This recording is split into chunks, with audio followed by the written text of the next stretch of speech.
Are you ready for the best Kansas City Chiefs podcast? Welcome to the Chiefs Blitz podcast, brought to you by ChiefsBlitz.com, your top source for Chiefs news. Our podcast is produced by Bowtie Sports and hosted by Dick Athan, Lou Montagna, Andre Tillman, Hense Todd, and special contributor, Fox 4 sports reporter and anchor, Harold Kuntz. Please like and subscribe to our show. Now let's talk Kansas City Chiefs football.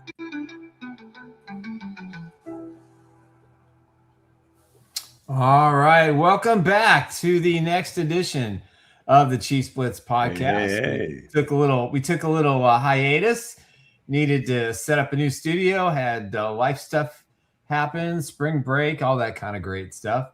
So I'm joined today by the regulars, Lou Montagna, Andre Tillman, and Hense Todd, producing the show in his brand new studio.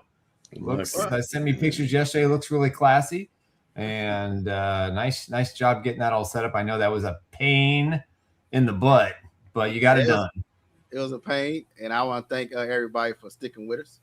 With us, been gone for a while. I want to thank Western, Ruben, Ken Sinclair, DS, and everybody that's in here. Yes, in the arms of the angel. That's what we all was in.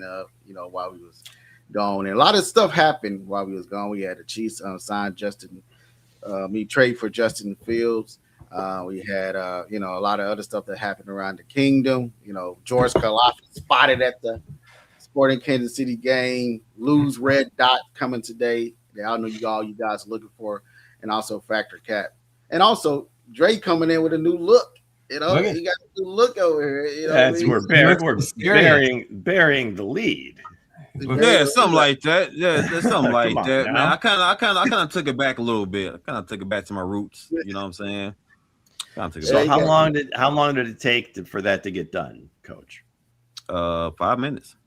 Really? Wow. Damn. Super skills. All right. So who does that? Shout out to my mom. So my mom hooked me up. There you go. All right. There you go. All right, Mom. You weren't doing that all by yourself. Come on. I'm trying to learn how to do it myself. I'm trying to learn it. All right. Yeah, man. Also, I forgot to mention as well, Nick's shop, everything that he got going on with that. What you trying to get off today? Yeah, that's right. As you all know, I've been in the process of selling my memorabilia. We have set up the shop. If you'll throw up the image at ChiefsBlitz.com, it's pretty simple.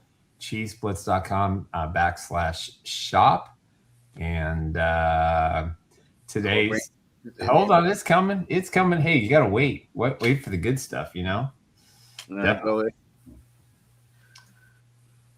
But yeah, here goes some of the memorabilia stuff. There you go. So there's some of the stuff there. Again, you can hit the QR code there. It goes right to the shop page. Everything is negotiable, so you can take a look at it. I got a lot of Chiefs, Royals, Jayhawks, and a whole bunch of other. I got some other stuff. Wayne Gretzky, Hockey Puck, got a lot of stuff I'm about to post from the Miracle on Ice team from 1980. Got a lot of that kind of stuff. And so check it out. And if you're also looking for anything, let me know. So today's featured item, you got the pictures there, Hense? And if anybody's looking for a signed Trent McDuffie helmet, I might be able to hook you up. There you go. You can't give that away. That was a gift, man. You can't do that. Can't do that. I'll get you a Rams one for next week. That'll never leave my the clutches of my dead on Wednesday, fingers, we'll put the feature up of the item that we've got on sale, and it's a pretty good deal. Baseball season's coming up, so it'll be Kansas City Royals related. An opportunity to get something very special at a great price. So there we go. You see the picture of Trent? I don't know if it was Rams social media or his Instagram. He just got on his arm the 2 Super Bowls that he won. Yeah, and they had to knock him out for it. They put him under anesthesia, and they had like 3 or 4 guys working. Hey, whatever, man. Whatever it takes. He knows. He's got a lot of tats. He knows where he got the job done. Yeah, so, he's got a lot of tats. Damn it, Cuffs. All right. Hey, Lou was hoping that it said Montagna on there. He thought he was going to get. Well, we've got that special connection, right? We're both fairly short in stature, but it pretty much ends there. But anyway, in terms of these contracts and guys getting paid, he's now the highest paid corner in the league. Just this morning, JSN becomes the highest paid wide receiver in the NFL. 4 years, like $166 million, $120 million of it guaranteed. Why is it insane to you, Nick? Why you say that? These salaries are just out of control. That's all. It's just they all fit within the structure of the salary cap. And trust me, if the owners weren't making well and above that number, they wouldn't be paying it out. So yeah, I'm assuming it's the highest grossing sport on the planet, and it feels like the TV money just keeps rising. It seems like every year or two, they're renegotiating deals that were record breakers to begin with. And people are lining up to buy like smaller packages. Here, we'll buy a game for like $500 million or something. It's CBS, so how do you turn that down? You can't turn it down. I mean, CBS Paramount's the first. They're going to double the fees. They're gonna start the new contract probably next season, so they're going to get the owners are going to get an extra $30 million before the deal expires in 2029. I mean, ESPN will follow, NBC will follow. Right. It's a cash cow. Plus next year, if these deals get in, the salary cap could jump $40-50 million because the players get a portion of that. Like Puka's on deck. I mean, you got to pay Puka more. They just paid Trent McDuffie top of market just to come over, right? And now you got Puka, who's been killing it his first 3 years. He's eligible. And he's a better receiver. The Rams, that'll be interesting. Did you say the better receiver? What you mean, Nick, by better receiver? What how much you mean? He gets now? He's better than JSN? You think Puka's better than JSN? I think Puka's the best wide receiver in the NFL right now.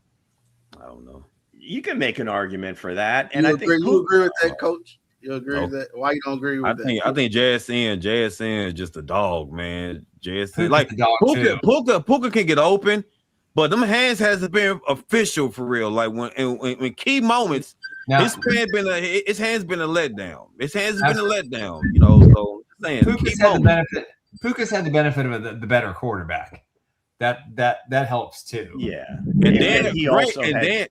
Go ahead. He had DK there for his first couple of years. So this was really his breakout year where he had a pretty good year the previous. And then this one, no DK, no Lockett. And he showed, hey, here's who I am. Whereas Puka has done it since his rookie year. And he is like kind of increased his production every year. So, we're splitting hairs here. But the bottom line is, as long as it's close, if JSN's now at 42 and change APY, Puka's going to be close to 45. I think to pay a wide receiver that kind of money is just there's no question. As far as the money go, I get the market, but as far as the skill set and the production of JSN, just a money guy, man. You can count on JSN to make plays, and he's been doing it all season, man. And like I said, he's going to continue to do that, man. But yeah, I got JSN over Puka, man. Because he proved it. Even he's a Super Bowl champ. You know what I'm saying? So it's like, hey. And then on top of that, he had Sam Darnold. Like Sam Darnold is no Matthew Stafford. And he got done with Sam Darnold. I agree with you 100%. But I think overall, as far as consistency from day one to now, I think Puka's been the best wide receiver. Again, it's splitting hairs. I don't think you could. You can certainly come out one side or the other, but to say that there is a sizable gap, I think would be overstating it by a lot. I just think you can have your favorite. I personally think Puka is the best receiver overall in the game, between what he does in the run game, what he's able to do with short passes, long pass, whatever it is, whatever needs to be done, he does it. And I'm not saying that JSN doesn't. It's just we've had a little bit longer runway where it's been like, 3 years of consistent production versus just this last year. And again, JSN, I'm not even saying that he's going to continue to grow and he's going to continue to be a great player. So I'm not, again, when you're talking about the top guys, it's really a razor thin margin between any of them. You know, I mean, Jamar Chase, you can certainly make a case for him being the best receiver in the NFL. Justin Jefferson, you can certainly make a case for him being the best receiver.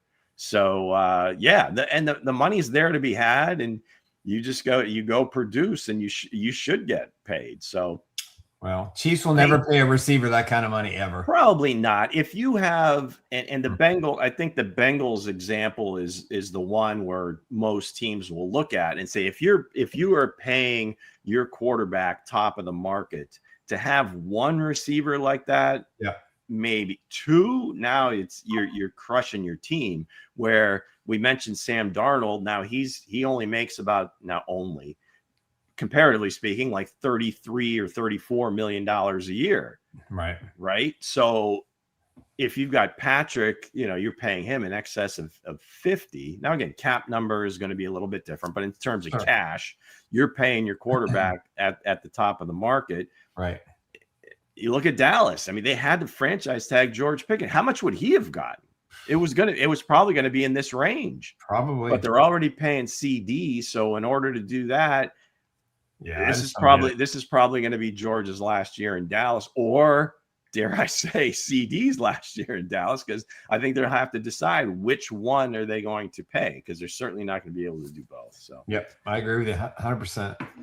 But again, I mean, we're talking about just stupid money and the numbers, but it's all comparative within the structure of the league. If the league is making $12-15 billion a year, I mean, owners are soaking in close to $500 million each. Yeah. And that's just from TV money. And then you factor in everything else, the gate, tickets, all the marketing that goes along with it. Everything. Advertising, everything. So, I mean, there's a lot of money out there, and you shouldn't. I would never begrudge a player getting any amount of money, because if the owners are willing to pay it, that means they can afford it. Right? They can fit it under their salary cap, and they've got the cash to go ahead and do it.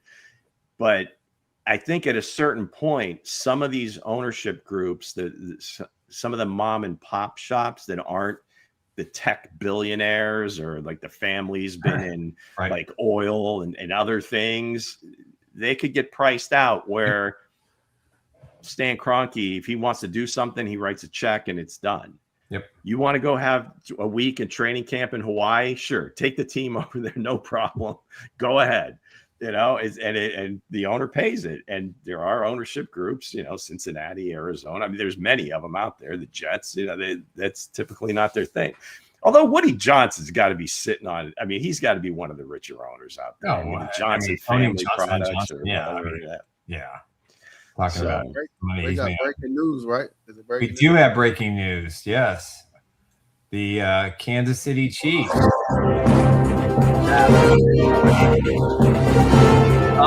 Let the music play. Let the music play, Nick. Build up the drama. Well, try. Talk straight up.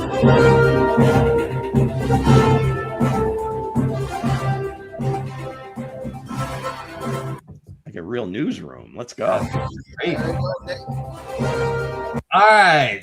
The Chiefs have officially signed Travis Kelce to a 3-year, $54.75 million deal. The deal includes 2 void years, so basically it is $12 million as reported, and up to $3 million in incentives. His cap hit this year is about 4-point-something million. So the Chiefs did a pretty good job of structuring. Now, the Chiefs don't normally do void years. A little bit of a departure, right? A very big departure. If he does not play next year, they will have about $9 million in dead money. Which isn't the end of the world either. I mean, they'll spread it out over 2 years. If he plays another year, that significantly drops down to, I think, 3 or 4. So, or 3.5. So basically, if next year they wait till after June 1, or they put it down as a June 1, then they can split it over the last 2 years. So that, there's now, nothing. I don't think there's anything guaranteed here beyond this year, in my estimation. So, but it's there for him, basically the same price in incentives. If he wants to stay and play another year after this season, great.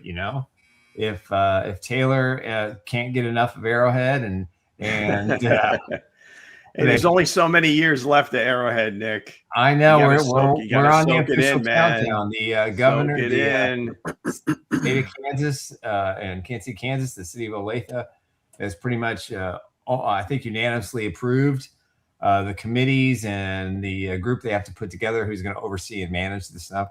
And don't be surprised if you hear the Kansas City Royals again talking about going to Kansas. So hang on tight. I don't think this thing is settled anytime soon. It never ends. It never ends. It's a never-end greed bath. That's all it is. What is going on with Missouri, man? Come on.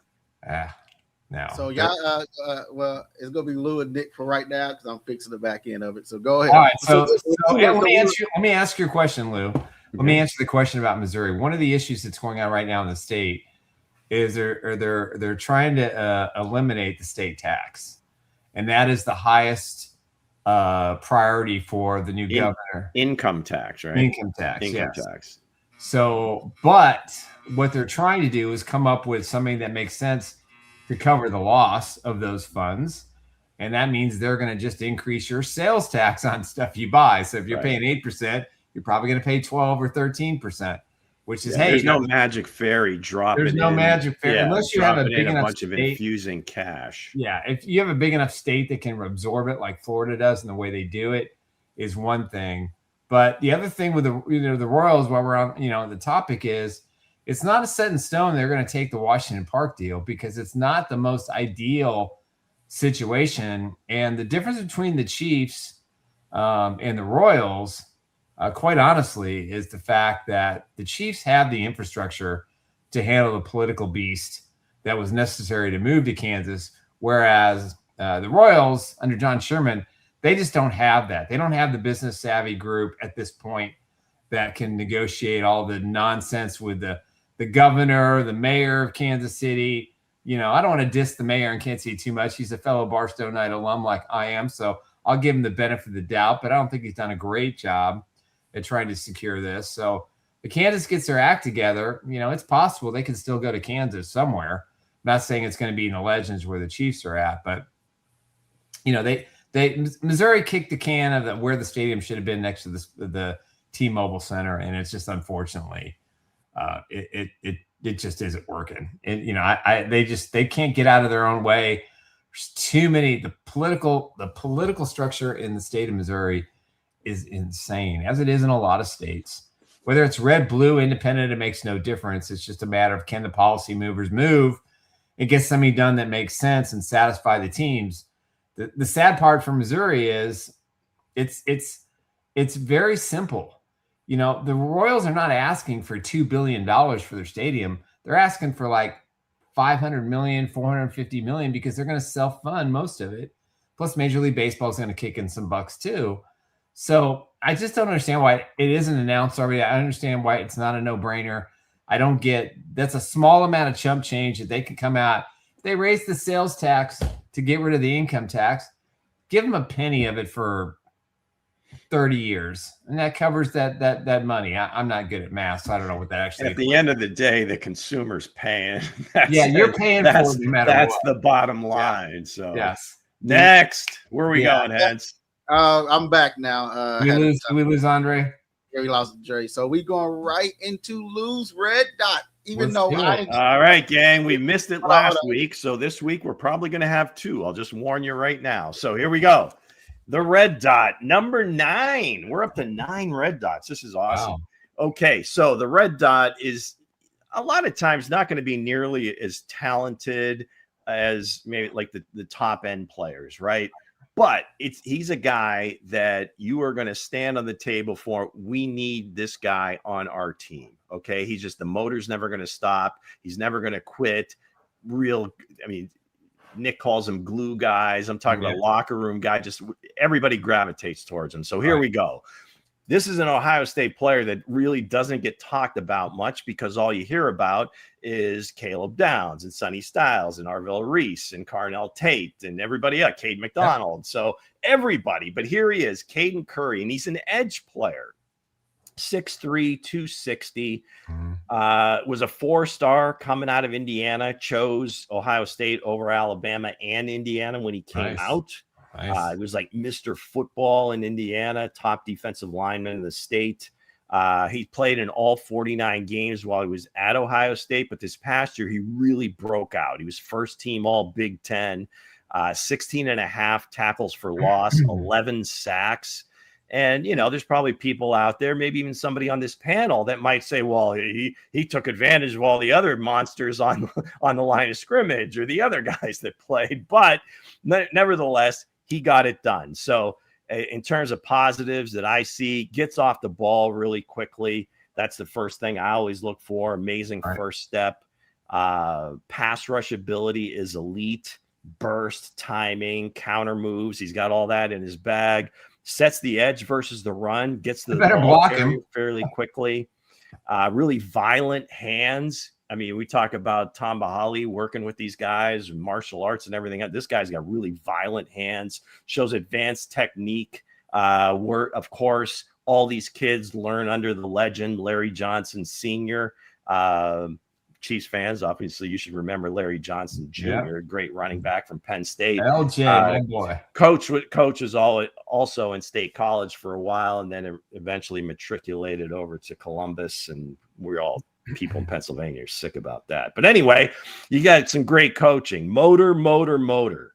And the other thing that he gives you is that if he's not quite ready to be that pass rusher in the NFL and you still think he needs to develop, he's going to give you special team snap. He gets 287 special team snaps over the last couple of years, and he's really good at it, playing on every time, all the kick teams. I mean, kid's just a really good football player. Now, the things, you're going to have concern with, he is a bit undersized for a 4-3 defensive end. Will need to prove, his durability at the NFL level going against, monster offensive linemen week in, week out. So that remains to be seen.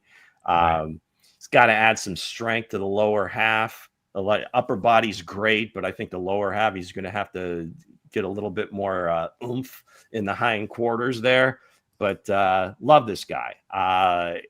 He kind of, this could kind of work both ways, but he reminds me a little bit of George, quite frankly. I could see that. And it's not necessarily a pigmentation thing. It's just the way he plays.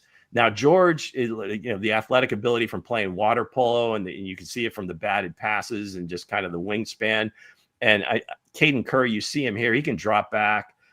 Ultimately, maybe he's better in a 3-4, but I think for the Chiefs' perspective, he could certainly be a depth guy and certainly be a Tobe guy from day one. Yeah. So there you go. Caden Curry, edge player, Ohio State. I would say if one of those 3 fifth-round picks, if he's sitting there, you can do a hell of a lot worse. Yeah. Caden Curry, red dot number 9.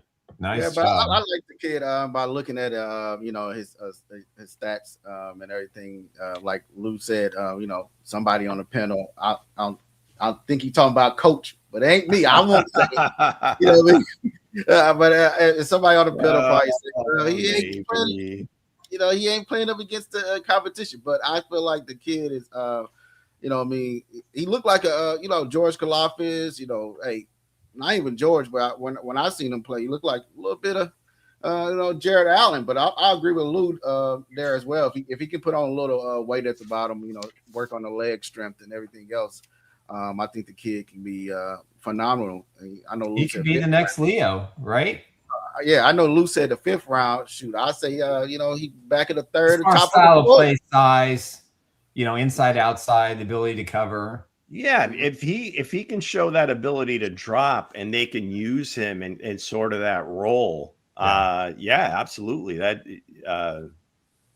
I look for Leo to do great things, so I'm not going to go quite there, but he kind of fits. He fits the the pass coverage. The he knows what he's doing. He's got the body, the body. Now I think maybe Leo, maybe a little bit overall better athlete, but I think the pass rush ability, Caden is a little bit more advanced at this stage of his career than Leo was. You got to block him too, so You can't just give free reign to the quarterback. You won't have that problem in the NFL, that's for sure. Yeah. So those of you that are doing the mock drafts out there, keep an eye on Caden. Pump Caden in there around the 5th round. Even the late the Chiefs don't have a late 4th. I would say the 4th might be a little rich for him at this point.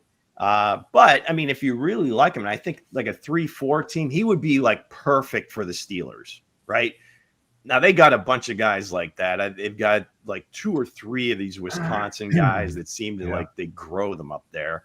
Leo being one of them, but the Herbigs and obviously TJ Watt. But no, I like this kid a lot, and I would certainly, at that range in the 5th round, absolutely. Yeah, I agree with you 100%. I agree with you, Luke. And also, not to jump ship, but hey, on Travis Kelce deal, I know he's signed and everything, but heck, I want to see the other guys get a chance. I know they gave him a 3-year deal. I didn't get to give my take because I was fixing the back end. All right, go ahead. I would like the Chiefs at least, like what about Jared Wiley? What about him? What about Noah Gray? What about the kid of ours too? But hey, if he's gonna stay around for 3 years, he's not. No, I'm not thinking. I think it is basically a 2-year deal. You know what I mean? You know what? He's paying for the wedding. He's paying for the wedding. Yeah. It's all good. Yeah, he ain't trying to retire. So no. Yeah, I mean, I haven't seen the particulars, but typically the way these deals are done is that he's basically going to get either cut or retire next year. Now they may, from a cap perspective, it might be better for the team if they cut him. And I'm sure Travis would say, no problem, I'm not coming back. And then they spread that over the last 2 years. So this year's cap number is minuscule as they could get it. Yeah, I'll have to ask, but I think if a player retires, then I think I'm not. That gets prorated. You're on the hook at that point. Yeah, so if they can cut him, give it the June 1 designation, spread it over the last 2 years. Yeah. And I think that's why they structured it this way. The Chiefs don't have a lot of dead money now. I think it's under $1 million. So right. It's not. That's why I said it was such a departure for them. They don't do that just for that reason, not to have the dead money. Yeah. No, they did that with Hopkins when they made the trade. They added a couple voidable years so they could fit it in under the current salary cap. But it didn't end up costing them all that much because his salary demands weren't as high as Travis's. Either way, he's in the fold. I hear you, Hense, 100%. You got to see what Bernie Sewell can do. You got to see Wiley's got to be healthy. We kind of know what Noah Gray is going to do. I don't think there's any question, guys. We'll get more into this. We are technically almost 4 weeks and a couple of days out from the NFL draft. And I think when you look at, they're going to draft a tight end. I don't think there's any question whether it's the 2nd, 3rd, 4th round. I think there's going to be a tight end in there somewhere. Maybe they go tight end in the 1st round. And they get themselves a nice hybrid, a kid from Oregon.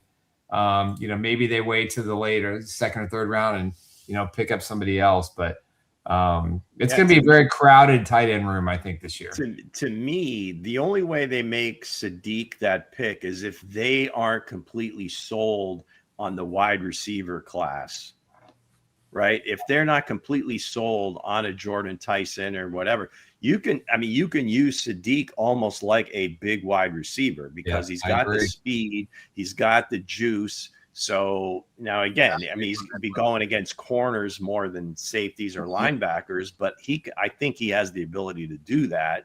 He's not going to be your X receiver or anything like that. You're going to move him around a lot, basically use him like Travis Kelce. But if you don't like the wide receivers, I think then you make that pick. Otherwise, it's much later in the draft if you're just taking a shot on one of the remaining tight ends out there. And there's some guys that can play for sure. Right. Yeah. But you already know what the Chiefs are doing. You know what they say, look, this is our wedding gift to you. Go down there and go get it done. You go down there and get married. Those did sound like wedding bells. Yeah. So we like this like name that tune. We got 3 notes. What's going on? Let's go.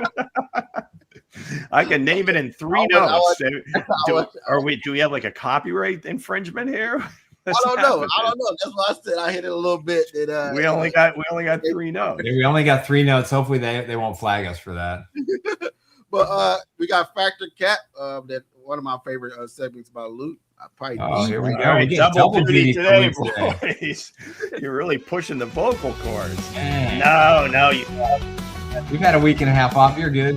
We've got Factor Cap on a Monday. Come on now, here we go. I'm going to have three statements that you guys can take a look at, listen, hear me pontificate, the other guys pontificate about the way they're going. But you decide, is that a fact? I'm with that, or Cap?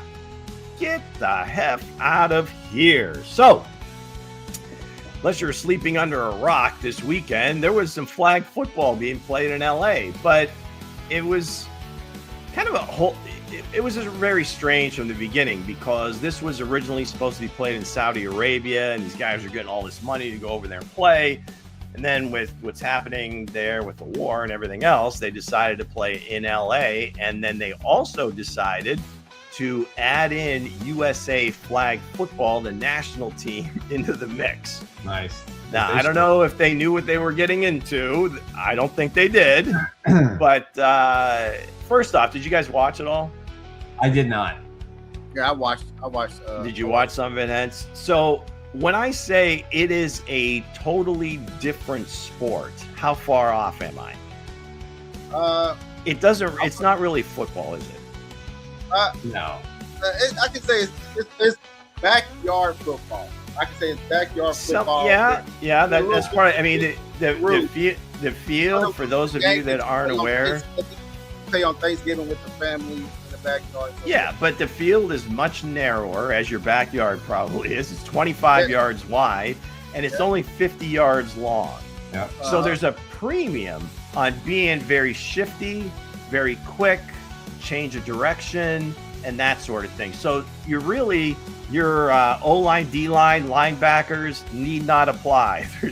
There may not be a place for you in this sport. So, and to me, it's more like basketball, because I don't know that you're really, because it seemed like the NFL guys, they were coming out, they were almost like playing it like it was 7-on-7. They're running their regular routes. The quarterback's going to drop back and just dice these guys up, and that's not really the game. And then you've got like the second quarterback on the field, because if you take the snap, you cannot be a runner. So the second quarterback normally stays parallel with you. So you fire it across the field behind the line of scrimmage. Now that guy can run or pass. So there's a lot of nuance here. And not to mention, I mean, the potential for injuries for some of these guys. Right. Gronk looked like I don't know, vintage Gronk the first drive, and he blows his hamstring out on the 2-point conversion, which he made a great play. Brady made a great play, but all this, what if that had been, I don't know, Devontae Smith or something? You think, how would the Eagles fans feel about something like that? I wouldn't like it one bit. Oh my goodness. So injuries, how are they going to select this team moving forward? Are the teams going to be okay with their guys playing? A lot of unanswered questions, but anyway, it was entertaining. Jalen Hurts, I want to say, kind of struggled with the whole thing. He hit the Slim Reaper on a couple of deep balls or whatever, but he actually was getting sacked. Okay? And that's the one thing that you saw where the NFL guys, they would need a lot more practice in terms of getting the flags, because you could see the USA team, they had all the nuances down. They've obviously been doing this forever, and it was hard for the NFL guys. But as the games went on and they got to the champ, you could see they were starting to figure it out. Now, okay, Joe Burrow, let's get Joe and Jaden Daniels on the field at the same time. We're just going to move the ball around and find the mismatch and go. But the USA team, in all 3 games, were not stopped on offense. They had to kneel down at the end of the championship game, but other than that, they scored on every freaking drive. Oh, when you got the professionals out there, it does make a big and hardly anybody showed up, but the commissioner was there. Of course he was. Go ahead. What I liked about it was Tom Brady out there. He showed that he's good, the juke moves. And, look at the ball. It's like tiny. It's fair to his hands. He's probably tiny, but other than that, the ball is smaller. Yeah, but I can throw that ball. I liked it. I think if they did it like this, I hope the NFL look at the Pro Bowl and look at this flag football thing, and also like bring back the old Pro Bowlers, just the younger guy. In a flag football game. Winning the gold medal is all that matters. I'm talking about like in the future, that would be nice seeing Tom Brady, the greats out there. Yeah, to me, if the NFL wants to really be a big part of this, it's gonna have to be like a process leading up to the game, because you don't want to just cherry pick and say, okay, we're putting this guy on the team, that guy on the whatever. Now I'm pretty sure this is on the level, because at the end of the game, near the end of the game, RG3 was in the booth and he said he's been training with the team or whatever. He's part of it. Now he didn't play in this little tournament, but evidently moving forward, and he's exactly the type of guy you'd want. Oh, absolutely. A guy that he can go out for a pass, he can throw a pass, he's going to be shifty enough. But this is the key to the sport right here. What number 19 is doing, getting the flag, because the USA they were getting extra yardage just about every play because they couldn't get the flags. Right. But anyway, yeah, Brady, I mean, come on, man. I mean, that first drive where he kind of sidesteps the guy and then just throws a missile to Diggs for a touchdown, that was next level. But anyway, after all that, the statement is this. The question? If the NFL tries to horn in on the Olympic team, it'll be a disaster. Fact or cap? Well, I'm gonna say cap, only because they've had enough time to kind of think about this, being an Olympic vet in Los Angeles in 2028. I think they're gonna have a mix of professionals. I know Patrick has already stated he wants to be the quarterback for Team USA. And there's been some banter between the guys who are part of the team without the pros. But I think the NFL will find a way to make it work. I think they'll find a way to monetize it. And I think after 2028, you're going to see the NFL branch into flag football league, in a select group of cities. And this is a way for guys who are retired or older to have a chance to kind of stay in the limelight a little bit. So I think they'll find a way to monetize it. And I think they'll find a way to make it work. Yeah, I agree. I think it'll be a fact. They come over here. I think they, like I said, at the Pro Bowl, if they look how it went, the numbers wise, like where people sharing and everything with Tom Brady, throwing the ball directly. Fans would like to see that, even just like if it's Joe Montana or somebody like that that's out there, Hank Green, or some of the older guys, Priest Humphrey. The fans would still love to see that. I know the older fans would love to see like the older players against some of the younger. We can finally do it. It's not no tackle. It's a little bit out there. So I have to say yes. If I'm the NFL, I'm gonna try to go out here, and try to make my own lead, get some more guys in here. Yeah, well that's not gonna happen in this cycle. I mean, there's not nearly enough time. I think, and again, like somebody like Patrick or whatever, if you watch any of the game, you really don't need a guy like that. You really don't. I mean, Burrow was trying to do a little bit, right, and he went down a few times. Yeah, if you're a Cincinnati fan, you're holding your breath. But I think Kyler Murray would be perfect for this sport. Yes. I think, like RG3, he's part of the team or whatever. We may see him on this Olympic team. Yep. But I think your idea is on point, Nick, is where they do start a pro league. Now, if they would have a pro league right now leading up to it, then you could say, all right, let's take almost like an all-star team or whatever. We'll take this guy, yep, and they all work out together and everything else. For an NFL guy just to step in without that run, because again, the tournament's going to be happening like right at the beginning or in the middle of training camp. So again, the logistics, I'd love to see how it's going to work. I don't think anybody's even talked about this in terms of how the selection will work or could work. But smaller, shiftier guys seems to be the way to go. And guys that Travis can jump. doing it. I could see Travis Kelce doing it, 100%. I think he could certainly do it, because again, the field's much smaller. You're not running nearly as much. There's no blocking. All the Swifties will watch. A lot of different rules that even after watching it, my favorite thing of the whole weekend was the fact that we got Kevin Burkhardt and Greg Olsen back in the booth together. Because Brady was down on the field. So. Sorry I missed that. They were the best. They were really good together. All right, I'm going out of order here. Let's do it. I'm going out of order here. Hence, we're going to do Justin Fields third. Okay, you got me. All right. So a lot of talk out there about Cam Jordan. He's making this big decision. The guy's 38 years old or whatever the hell he is, and he's making a decision between Dallas, Kansas City. We'll see how that works out. But I tell you what. There is a beast out there that hasn't played for a year, and he would be worth the price of admission, and that's one Christian Wilkins. Yes, he's sir. only 30. He's only 30 years old. He's an inside player, not an outside player. And for my money, the statement Christian Wilkins would have more impact on this defense than Cam Jordan would. Fact or cap? Fact. Oh, I'm sorry. I said that is a big fact. You know what I mean? Somebody, like I said, they need somebody else. You know, I know Norman a lot, but, you know what I mean? Somebody next to Chris Jones. You know, I know Kim Jordan had, 10 sacks last year. So, yeah, you know, some guys, I've been trying to push for this last year.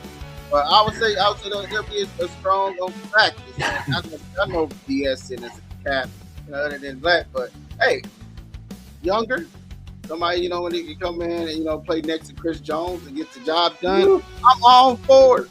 Yeah, and he's not on his way out. Right? Yeah. Right. He just wore out his welcome in, you know, Las Vegas.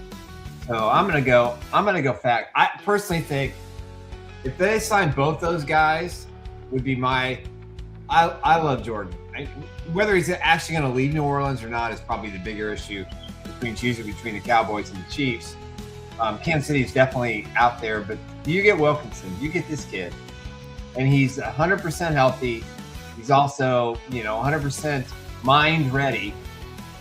Excuse me.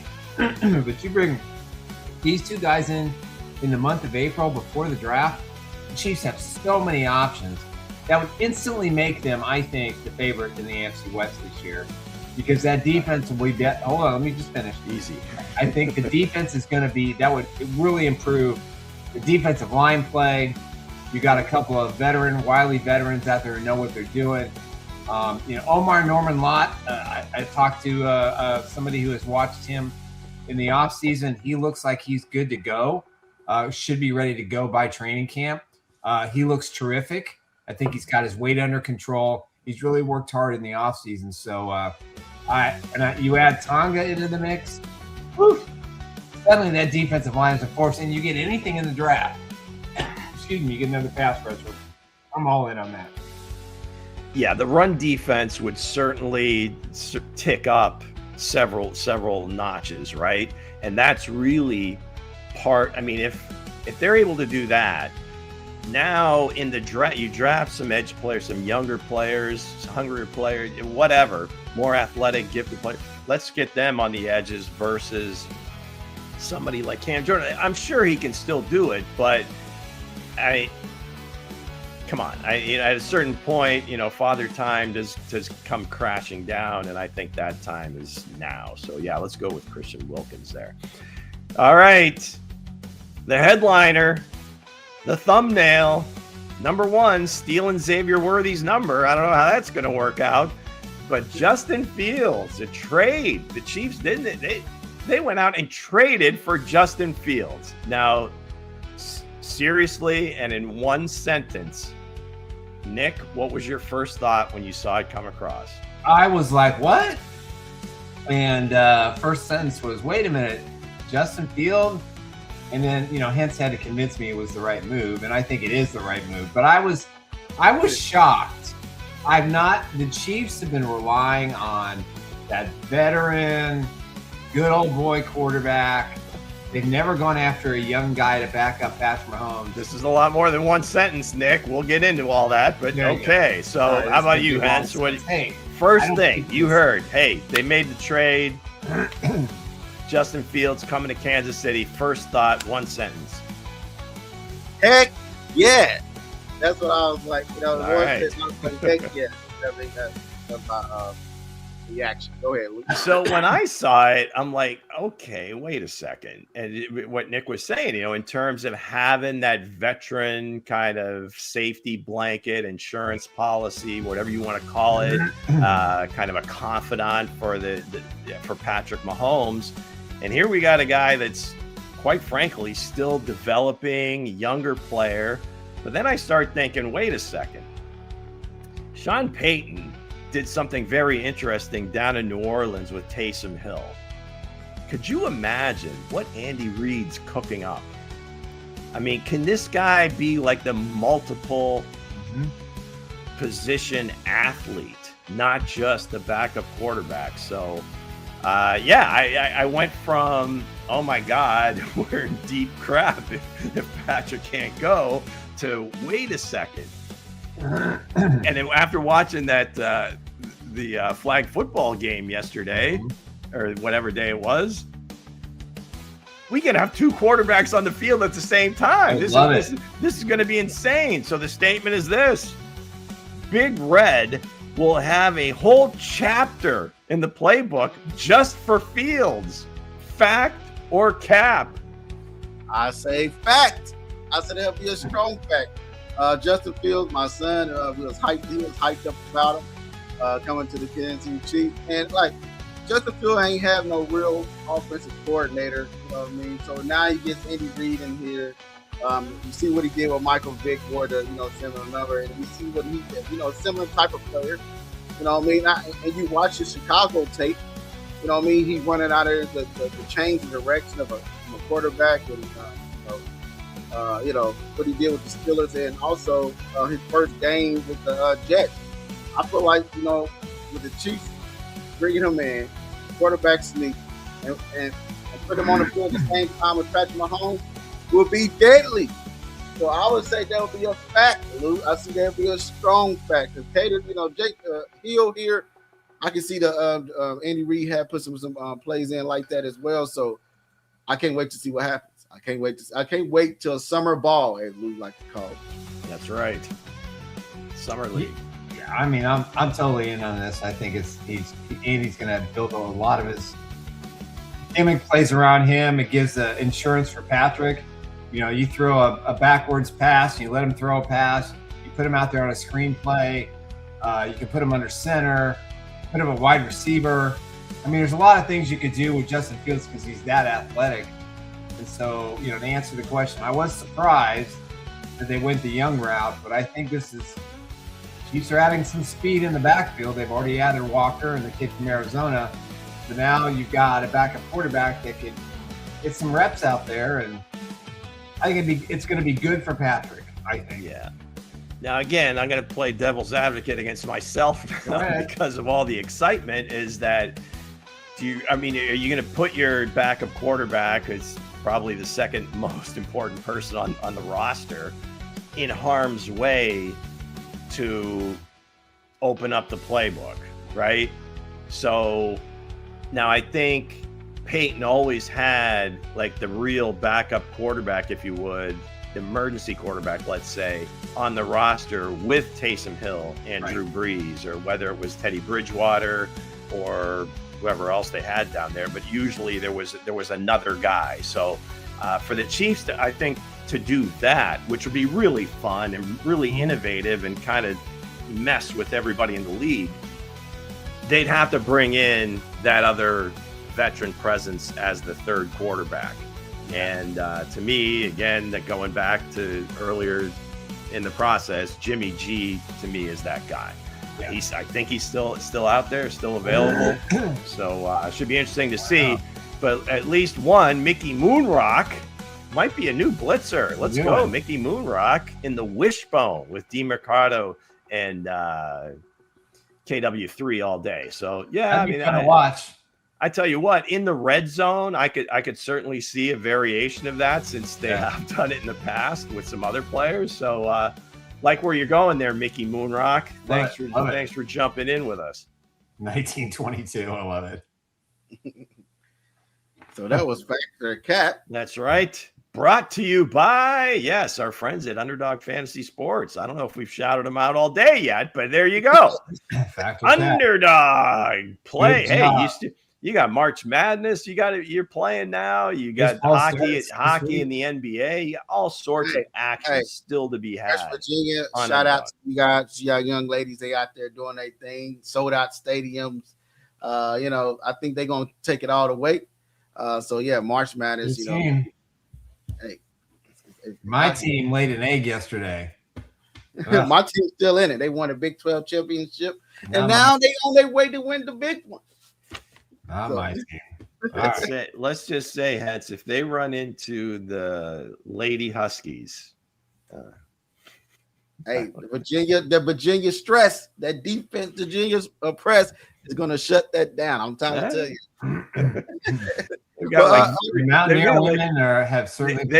They've got certified at least 2 WNBA All-Stars on UConn right now. Sarah Strong and AZ Fudd. They will be in contention for Rookie of the Year this season because they get drafted right after the tournament and they were right into their pro teams. Right. So AZ Fudd, Sarah Strong, watch out. So you're saying they are Goliath, right? They Goliath. Oh hell yeah! How many times REM has won like 12 titles? Mm-hmm. How many years? How many years has he gone undefeated? They haven't lost a game. I don't know if they've had a close game. This year. You got Jordan Harrison. You know what I mean? The best defensive player in Big 12. You know what I mean? Hey, Goliath. You know what I mean? You got David out there. She's small. She's gonna have to take him out, and I feel like that's what's going to happen. Right. All right. I'm all about the Mountaineers. Let's go. Other than that, guys, what's your thoughts? I know you said couldn't get into. What was your truly thoughts on Justin Fields, Nick, as he came over to Kansas City Chiefs? Are you saying that that whole segment was just fantasy? You told him to stop. You told him to stop what he was saying. Oh yeah. So just let me get my take in. I think. Again, I don't think the Chiefs are going to sign another quarterback. I mean, I'd like to have Jimmy G in here, but I think with Fields, they get a younger backup quarterback. And I didn't think this is the route the Chiefs would go. I actually thought it was going to be Jimmy G. And they had Minshew last year who really didn't do well. Probably wasn't the right fit for Patrick. With Justin, Patrick's got an opportunity to work with a young quarterback. They probably can learn a few things from each other. What's that? I said finally. Yeah, finally. And I think this is good for the offense. And what I like about Fields is, obviously we've seen a lot of the highlights, and he's such a terrific runner. And the Chiefs, by signing KW3 and Mercado, I believe, is that correct? Did I pronounce it correctly? DeMarcado. Whatever. I can't. So anyway, I think the Chiefs are going to run the ball a lot this year. I think that's going to be the focus of the offense. I think it's going to be run first, Patrick second. I think they're going to really use the interior of this offensive line that played, I thought, very well last year. Hopefully they're all healthy. Still got to solve right tackle. But with Justin Fields, he's smart. He's gone up against a lot of NFL defenses. He's been on some terrible teams and in some terrible situations. And he's done the best that he could. Now he's going to have a real offensive coordinator, a real offensive-minded head coach. He gets to learn from Patrick Mahomes. He's going to have some young receivers. He's got Travis Kelce out there. This is going to be really good for the Chiefs, and I think it's going to be great for Justin Fields. And in fact, I hope, this is a guy who's not here 1 year, because I think he's the perfect sub-package, the perfect backup quarterback for Patrick Mahomes. Now, he may not go Chad Henne a legend yet, but I think he can definitely make some plays anything can happen. And I think if Patrick gets hurt or he's not ready to start the season, which I believe he will be ready, here's a guy that I think Andy will have all this ramp-up time. March, April, May, June, July, August, get him out there for some games. Well, he's going to be getting the lion's share of the reps in the offseason because Patrick's not going to be ready to get out there on the field.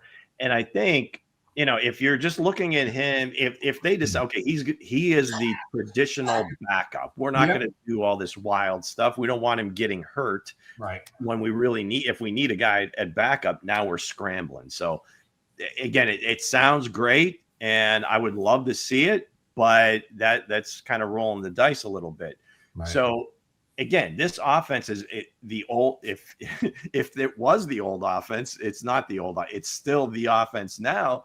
Right. It's a lot of RPO, but instead of the P's, you'll see a lot more of the R's if Justin's running the offense. So that I think will bring a much different dimension to it, because I think most teams, where like if Patrick pulls it, he's throwing. I mean, it's going to be a pass. He's not running the ball, right?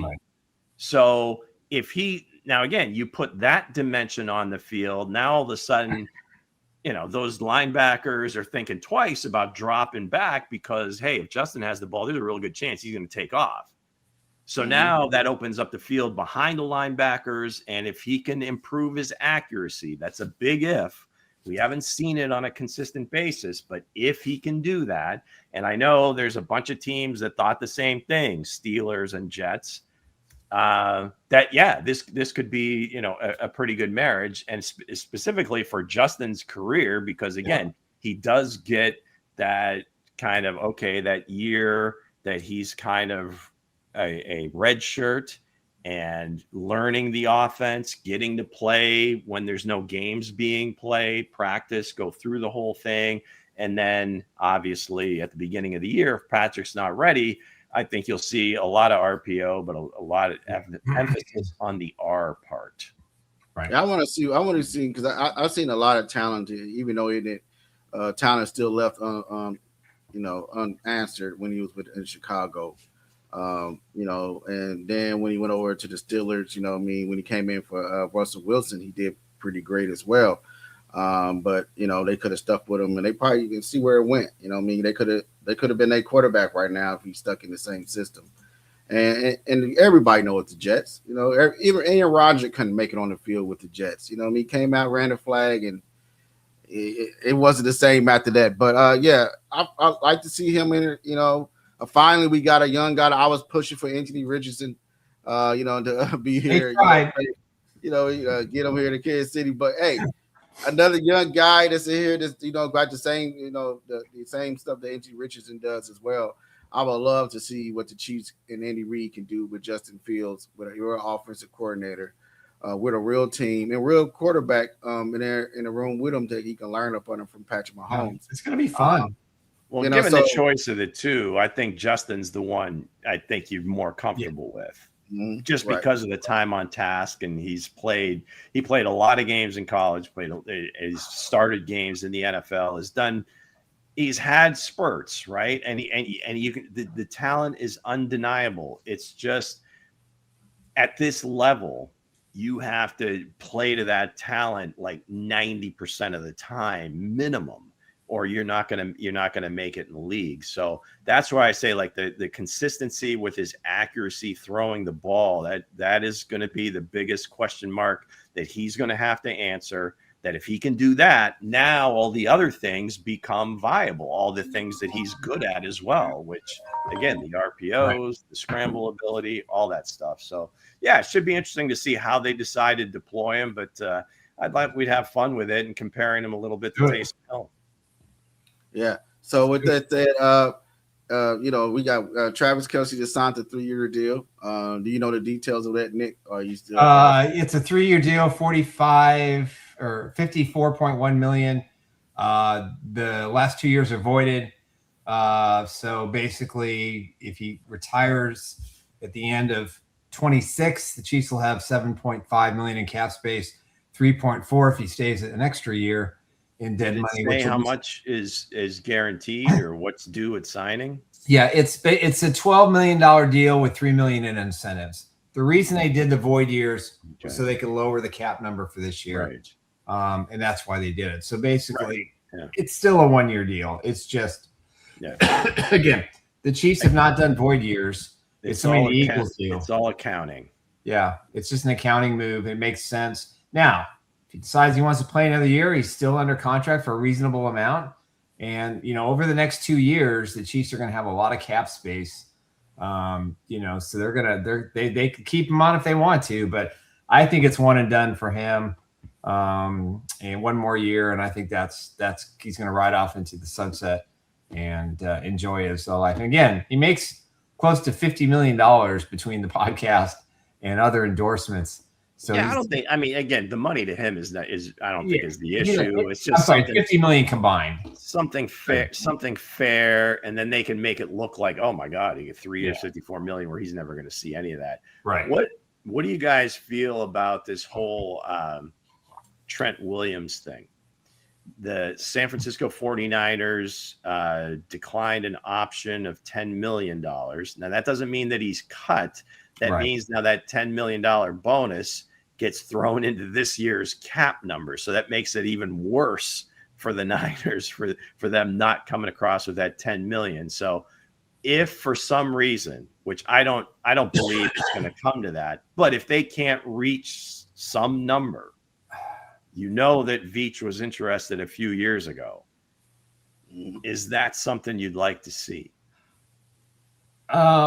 I mean, he was. I mean, they were up there in the 125 million range to try to get him signed, and he just got a 1:30 a.m. call from John Lynch and said, "You're not leaving," and they worked out a deal. And now, I don't think there's any question that Brett Veach would have an interest. But again, what's it going to cost? Yeah, the Chiefs have about probably what they were supposed to pay Juwan Taylor. Probably. And listen, if you put him. Even if you put him at right tackle and you put Simmons at left tackle, and then Chiefs offensive line is the best in the NFL. It's not even close. But what's that price worth? Yeah. Now, I've heard that they've been shopping Jalen Moore. I think they really like Asa Polle. I think they're going to draft a young tackle. So I think it's possible that, if they make this move, personally, I'm all in on it. What's he got left? Maybe a year or two? Right. But you got to put him at right tackle. You can't mess with Josh Simmons at left. Then you got. I would say, if Trent Williams available, you do everything you get him to get him over here, right? Yep. If I'm the Kansas City Chiefs, I'm not sitting waiting around and then waiting on another the Broncos or the Raiders or Chargers, with their offensive line go swoop in right up under you and go pick them up. And you bring in the best players, you bring in, star players, and you put around your star player, Patrick Mahomes. Now, if I'm Veach, Simmons, Dan Simmons can learn up under him, right? You can learn up under one of the greats. Oh man, that would be a great combination. You can sit there and learn up under him as well. So I think I like that veteran move more than Cam Jordan on the defensive side of the ball. I think Trent can still play at an elite level for at least another year or two. So if that's really the move that you wanted to make, but then the alternative, and this one got cut from factor cap, but old number 74 still out there. God, don't do it. He doesn't have any guaranteed money. He's got nothing, man. 10 million for maybe 20 million for 2 years and just kind of and play with the salary cap number. I'm bringing him back. I'm telling you guys, he was false starting because he was trying to repost. He was getting ready for the wedding, right? He was getting ready. Come on, dude. The guy had 3 years to figure it out. So, hey, if I'm the Kansas City Chiefs, I'm bringing them back. That's the difference between playing for Jacksonville and playing for the Chiefs. In Jacksonville, he could get away with those quick starts. He could get away with all that stuff. But with the Chiefs, no. I think it would be a good move, especially short term and not the big money that they paid him before. And I think that was probably Veach's plan all along. Now, again, I don't think he's counting on it, But if he's still out there in the next couple of weeks going into the draft, and you're not dead set on, okay, at pick number 9, Francis Maunoa from Miami, offensive tackle. He probably is more of a guard, but can certainly play right tackle. If we like him, hell of a lot cheaper, a lot younger, that's the way they go. Yeah, him or Spencer Fano. Yeah, absolutely. But now, again, if you bring Juwan back, now that gives you some flexibility now, and you can kind of let the players fall to you at number 9. So yeah, no. So again, the Brett Veach prove it to me year, if you would, is still we're in the process here. He's still, the plan is in place. He's making the moves, and just it's not going to happen all at once. So the draft, UDFAs, let's see. Let's answer Mickey's question. If Veach is actively seeking a tackle, love the handle though, Mickey Moonrock. Mickey Moonrock, I love it. If Veach is actually seeking a tackle, does that worry you about Simmons? We still don't know why. I mean, the split was personal. And right tackle, Mickey. This is for a right tackle. This is not to displace Simmons. And of course, it would be insurance if Simmons has an injury or something like that. But I think it would be to put him at right and put 2 anchors out there for Brett Veach, for Patrick Mahomes, Justin Fields, the rest of the offense. Again, I think the Chiefs are going to play a lot of smash mouth football. I think they're going to go back to the Jamal Charles offense, and I think a rendition or a chapter of that offense, because I think they're going to use Kenneth Walker Jr. a little bit better, the third a little bit better, a little different than Seattle did. Plus, they still got, they got a backup. They still have Brashard Smith. I still think they're going to draft a running back at some point, 4th or 5th round. But to me, you go get Trent Williams. If it doesn't cost you a lot, I don't think there's any question he would want to play for the Chiefs. He came really close, and I thought the deal was going to get done too. And then 0 hour, 1:33 in the morning.